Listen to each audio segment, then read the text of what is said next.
Hi, Mountain Vista. So what's held in common and how do we take care of it?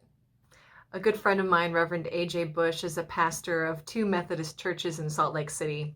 And on a phone call, she was recently telling me about a possible capital campaign to retrofit the building for earthquake safety. And when I asked what it would cost, she said, $3 million. Now, she heard my fear over the phone, knowing what I know of what you all have gone through, and I asked her if she thought it was worth it. Don't blame me. She said, I am in love with that building. Now, she and I are both millennials, and we don't tend to fall in love with building ownership.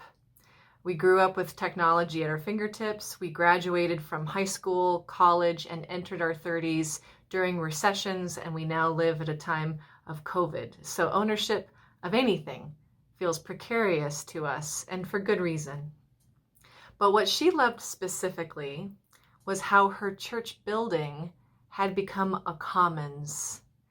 She described to me that multiple other churches used her building, that immigrant communities used her building, that the neighborhood used her building, that there were yoga classes and AA meetings, and that local organizations came there to organize justice efforts in the community.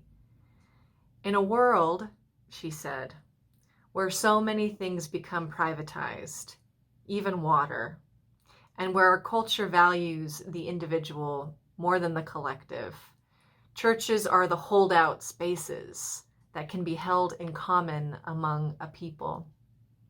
She said to me, we can see churches as organizations that we individuals belong to, or we could see them as commonly held spaces that create a place where cooperation and collaboration are assumed. The power of the commons in churches can be harnessed in intentional ways. Imagine that we were a commons in Northwest Tucson, which we can be. That can be our imprint on this community. But it will require us to steward it. We will need to invest our money and our time and our talent in creating and protecting that unique and sacred space. Now, Chuck Tatum, last year's stewardship chair and this year's stewardship team leader, is excited to build a new team this year that will help us think about our stewardship efforts during an unprecedented time in our culture and our history. And two fabulous people have already joined the team. Shout out to Lisa and Steve. But what about you? What could we do as a community at a time when the larger community is hungry for our values to ensure that this commons, our physical home, and our sacred connections with one another is a place that is harnessed in intentional ways? Hear a little more from Chuck in the next minute or two, and consider joining our team. Let's harness our power together. Be well. We're beginning a new era in the congregation's history. We have a new home. We have a dynamic interim minister for two more years. But I'm seeing beyond that, what are we going to do with our new home? How are we going to make our dreams reality within that new home?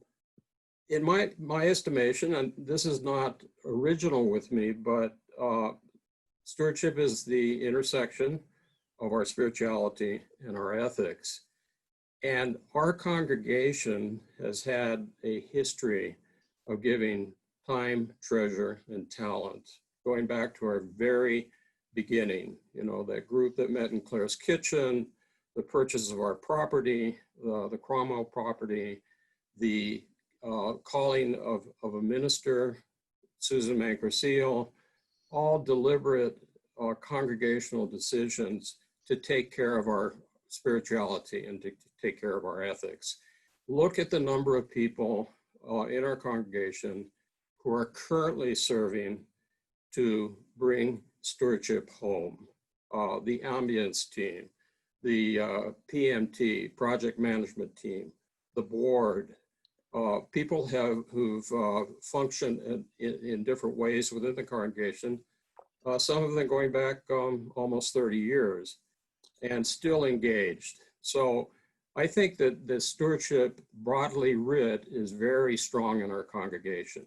And I think that the enthusiasm and the excitement and the deep fulfillment of having purchased this building that we're ready now to occupy it sometime indefinite in the future, I think that stewardship function takes on a new meaning. What excites me is our strength and our commitment to each other as we go forward.